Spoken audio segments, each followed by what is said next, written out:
faith, spiritual values, moral issues, government, economy, education, work, responsibility. What we think about these depends on our worldview. Now, VCY America presents Worldview Radio with Brannon Howse. And good afternoon. Welcome on this January 16th, 2025. I'm going to be joined here live by Mr. Alan Dershowitz. He's been on my broadcast for television several times. I think this is the first time he's joined us on our 74-something stations on the VCY America radio network. He's the author of this book, War Against the Jews. I've interviewed him extensively on this, War Against the Jews, How to End Hamas Barbarism. He's got a brand new book out as well called The 10 Big Anti-Israel Lies. The 10 Big Anti-Israel Lies. I ordered it today. And hopefully I can interview him about that book when I get my copy. And it's subtitled, How to Refute Them with Truth. Well, I would push you over to the Gatestone Institute, gatestoneinstitute.org as well, where he has a brand new article that came out on January 12th entitled, Who Really Denied Statehood to the Palestinian People? Did you guys know that they were offered statehood in 1937, 1938, 1947, 1948, 1967, 2000, 2001, and 2007? Yeah, this is a lot that's not talked about. And of course, we were a little concerned yesterday about this deal, and it doesn't look good. It looks like it's already being hedged by Hamas. We'll get a report from our reporter, Aaron Levarco, on the ground in Israel, right after we visit with Mr. Dershowitz. Mr. Dershowitz, thank you for joining us today. Thank you. Let's get your thoughts first on this Hamas-Israel deal. Some of us were very concerned yesterday, and the dragging this thing out 42 days, releasing this many terrorists for this many IDF, this many terrorists for this many civilians, and et cetera, and dragging it out. And we were like, wait a minute, this sounds like it's bad from the start. What were your thoughts when you heard the details? First of all, never call it a deal. Would you call it a deal if somebody kidnapped your child and demanded $1 million in ransom and you gave them $1 million? That's not a deal. That's a crime. It's an extortion. What Hamas did was extortion. They kidnapped innocent people, babies, mothers, grandmothers, invalid people, killed many of them, raped them, and then said, hey, if you do this, we'll get back 32 of them in exchange for 3,000 murderers, rapists, and robbers that you now have in prison. It's not a deal. It's a crime. It's called extortion. Mm. And so what do you think has happened today? Do you think Netanyahu was pressured into this? Do you think that this is exactly what we thought? Hamas just isn't going to keep any offer they make. How do you think this has collapsed overnight?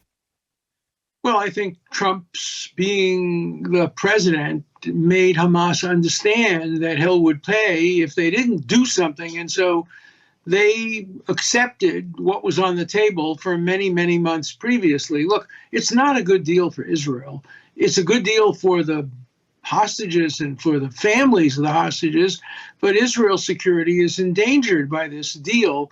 And it just means that Hamas is going to go after other people to capture and try to have other extortions. So, look, I would have preferred if 50 years ago, every Western country, every democracy would have agreed never to negotiate with terrorists. And, you know, if they take hostages, you send in the military to try to rescue the hostages. But you don't deal with them. You don't negotiate with them because that just encourages more hostage taking. But, you know, no Western democracy did that. Germany immediately capitulated and gave back the people who killed all the Israeli athletes. And other countries did the same thing. Before we move to your new article at Gatestone in your book, what do you think is going to happen? Do you think Israel will be able to get some of these hostages back?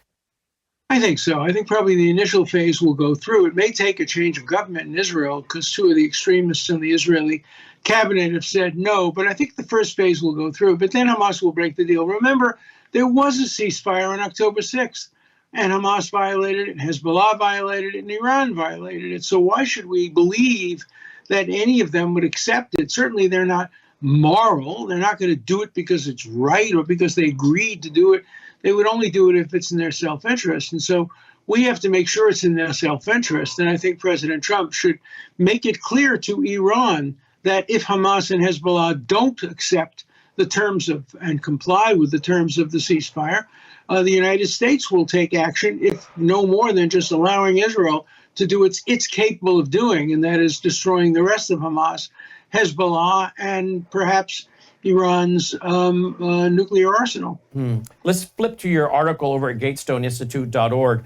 Who really denied statehood to the Palestinian people? You know, you like history. I like history. History is so important, and yet so many people in America and around the world don't know the truth about Hamas. Yeah. They don't know the truth about what Israel has offered over and over. You know, so many people are shocked when you hear young people say that, you know, Israel's an apartheid state, Israel's a racist state. And I say, did you know that Israel, starting like George H. Bush administration, were stripping seats out of airplanes and sending 747s into Ethiopia to pick up black Ethiopian Jews and bring them to Israel? Does that sound like an apartheid state to you? You know, they have Arabs in their Knesset, on their Supreme Court. The lack of history and understanding is what's driving the acceptance of a lot of this propaganda and lies, of course. Well, you point out in your article that the Palestinian statehood has been offered over and over. Can you tell us about that?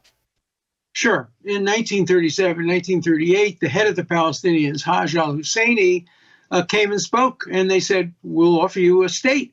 And he said, we don't want a state. The Palestinians aren't a separate people. We're part of Syria and Jordan. So we just don't want there to be a Jewish state. And so he opposed the Palestinian state. In 1948, the UN offered the Palestinians a state. They opposed it.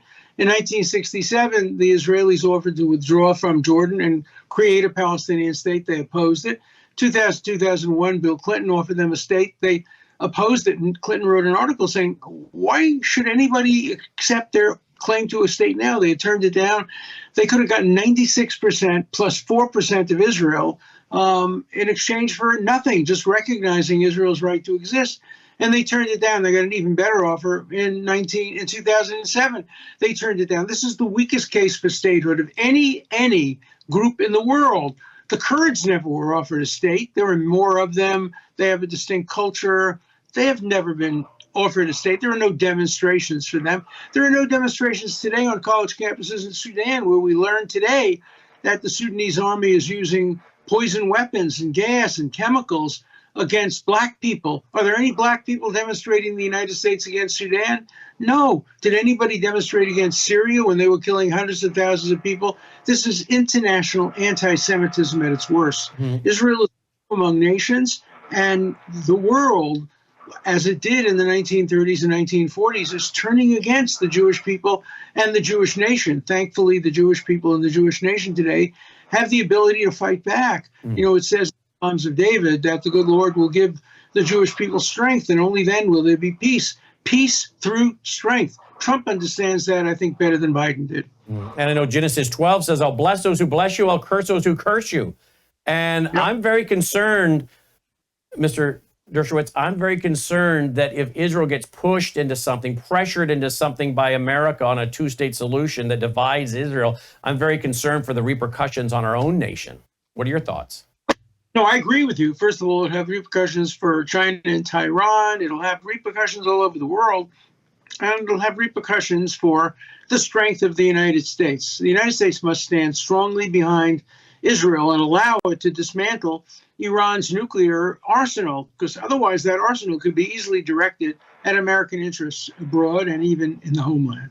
Let's go to your new book. I ordered it today, and I look forward to receiving it, and maybe we can set up another interview after I have a chance to read some of it. But you have, of course, I interviewed you about the book, War Against the Jews. Excellent book on Hamas, folks. I mean, I did 11 one-hour TV shows on Hamas, and yet when I read this book in the first chapter, I was underlining the book because I'm learning so much. I'm like, wait a minute, I spent hours and hours putting together 11 one-hour TV shows. And yet when I cracked this book open, started reading the first chapter, I was immediately underlining, saying, well, I didn't know that. I didn't know this. So this is not a book that's going to take you days to read. Folks, if you want to get educated and learn the history you're not being told, this is a book many of us could read in just a few hours in a sitting.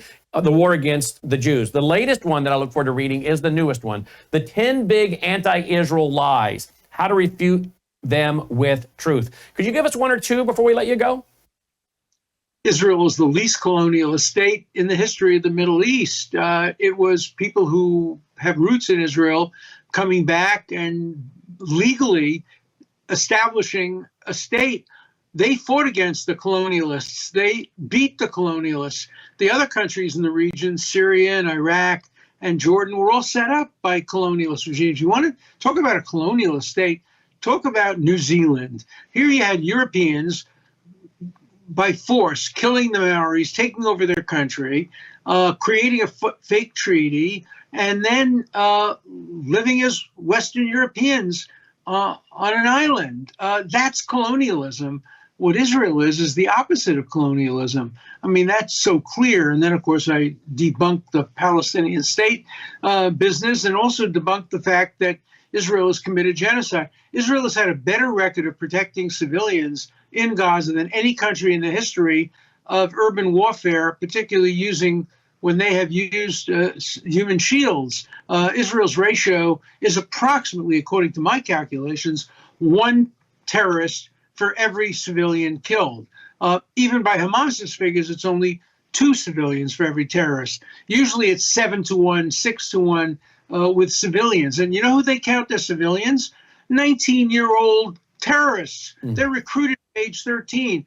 But if you're 19 or under, you're a child. Or if you're a woman terrorist, hey, that counts as a civilian because women can't be terrorists, according to Hamas. It's absurd. Israel has the best record of any country fighting comparable wars. Get the book, the 10, here it is on the screen. I'll show it for TV folks, tell you about it for radio folks. The 10 Big Anti-Israel Lies, How to Refute Them with the Truth. Brand new book by Mr. Alan Dershowitz. And I also highly recommend, while you're at Amazon, go ahead and pick up The War Against the Jews. It really gives you the history of Hamas, Muslim Brotherhood, how we got where we are today and what's happening. Closing comments, sir. Are you concerned about terror cells here in the U.S. as well? Are you concerned about an October 7th style event happening in America? Well, we've already had them. Obviously, 9/11 was that. Yes, I am very worried about that. These college kids today who are chanting revolution, intifada, will become terrorists. Not all of them, but some of them. And they're in our midst, and they're in our families. And it's very, very worrisome. And the open borders in the South allow terrorists to come in unvetted. So I think we are in store for terrorism, much like Israel had. After it offered peace in 2000, 2001, they had the Intifada where 3,000 people were killed as a response to Israel's offer to make peace and give the Palestinians a state. Mr. Dershowitz, thank you for your time. I know you're super busy. We always appreciate visiting with you and for writing these books and bringing this history and facts forward for us to use. Thank you, sir. My pleasure. Thanks for having me. Mr. Alan Dershowitz checking in. Check out his brand new book, The 10 Big Anti-Israel Lies. You can get it at Amazon, How to Refute Them with the Truth. And again, I highly recommend this book that I already have in my library, War Against the Jews. A lot of information on Hamas. As I said, I've already ordered the book, The 10 Big Anti-Israel Lies. I ordered it this morning. And I'll read it, and I'm going to bring some of it to you here on this broadcast. And of course, maybe we can get him back to talk a little bit about that more in depth. But I can certainly share with you some of the facts that I'm going to learn when I get that book.